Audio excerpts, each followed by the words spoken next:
Guys ఇవాళ night మనం ఎక్కడ స్టే చేస్తున్నామో తెలుసా? చెప్పడం దేనికి, మీ కళ్ళతోటి మీరే చూడండి.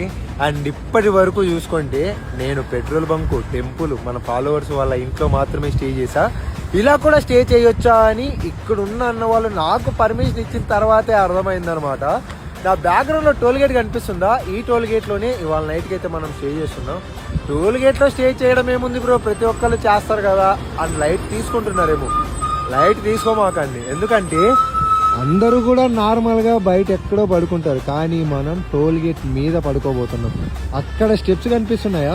అలా స్టెప్స్ ఎక్కి వెళ్తే అక్కడ మనమైతే పడుకుంటున్నాం అనమాట. యాక్చువల్లీ కింద కూడా పడుకోవచ్చు, ఎందుకో రిక్వెస్ట్ చేయాలనిపించింది పైన పడుకుంటాను అని, అడగగానే ఒప్పేసుకున్నారు. ఈ టోల్ గేట్ నేమ్ వచ్చేసి గుడిపాడ టోల్ ప్లాజా. అండ్ ఇక్కడ నుంచి భువనేశ్వర్ 55, కొరద 25 కిలోమీటర్స్. అండ్ మన ఫైనల్ గమ్యానికి కేవలం 898 కిలోమీటర్స్ అయితే ఉంది. ఆల్రెడీ లాస్ట్ వీడియోలోనే చెప్పాను, 2 బార్డర్స్ అయితే ఉన్నాయి, ఒకటి సిలిగురు నుంచి, ఒకటి డార్జిలింగ్ నుంచి.